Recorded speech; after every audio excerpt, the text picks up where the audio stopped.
Hello, you wonderful people. So for today's video, I'm going to share some thoughts and theories I have about Stranger Things Season 4, potentially where certain things could go, just because we got that little teaser trailer like maybe a couple days ago at the time of recording this. If you haven't seen it already, I'll include a link to it in the description down below. But from what we saw, it was basically kind of like some past elements of kind of showing, you know, Eleven's dad, and obviously the whole element of like there being other kids that were experimented on. And so some people were kind of wondering, like, are we going to like dive back into that like prequel element wise? And maybe we will. I don't know.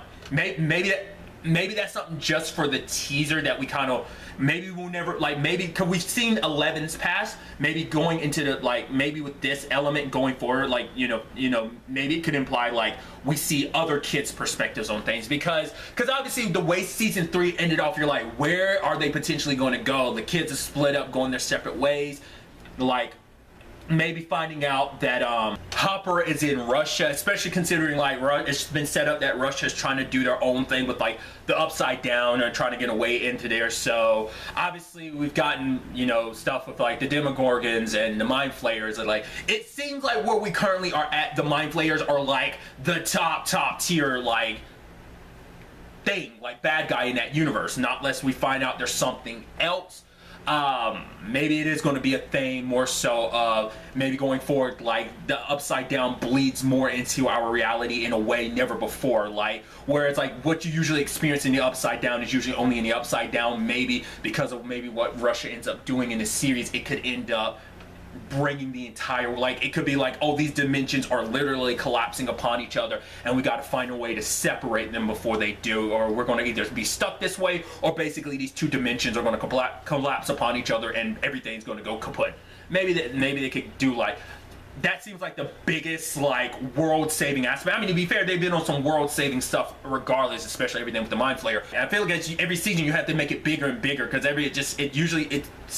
it's been small and gotten bigger and bigger every season. It seems like that would be like the next step, like depending on how, because obviously there's been talks about, oh, maybe like season 4 being the ending. I don't think that's the case, but maybe there being a 5th and final season 2. Like, so where they go with this, who knows? I'm obviously like diving into there being other kids. Obviously we've tackled that a little bit, but we haven't tackled that since season 2. That's the last time 11 ran into her sister, so that's still been like that has to be a thing of like, right, that was a 1 episode thing too. Like, what has she been up to this entire time? Also, what about these other kids? Some of those might have been like failed experiments, so maybe sadly some of those kids didn't survive, some did. They're scattered out there in the world. Maybe that's going to be the thing of 11 finding out like to save the day, she's going to need all her siblings' help. So it's going to be like, oh, we got to unite not just the OG team, but all my siblings as well to kind of make this happen.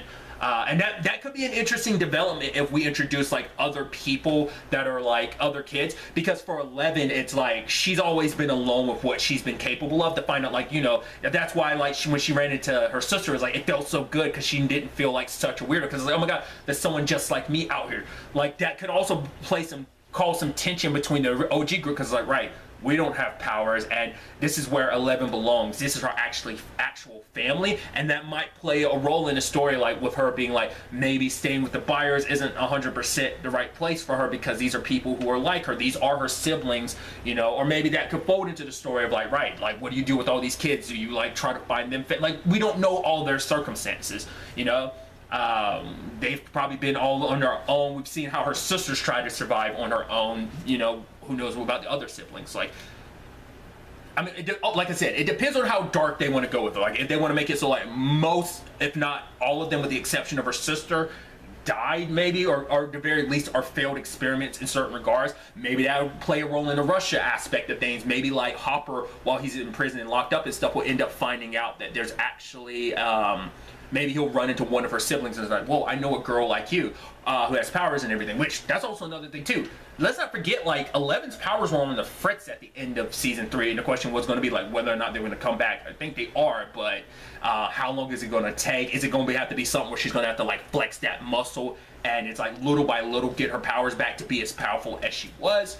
I don't know. Do you agree with some of the stuff I brought up? Do you disagree? What are some things you want to see from season 4? What are some things you expect to see in season 4? Let me know. But really, that's all I'm going to talk about. Till the next time we meet, be happy, be safe, live life to the fullest, and enjoy it. Good day and goodbye.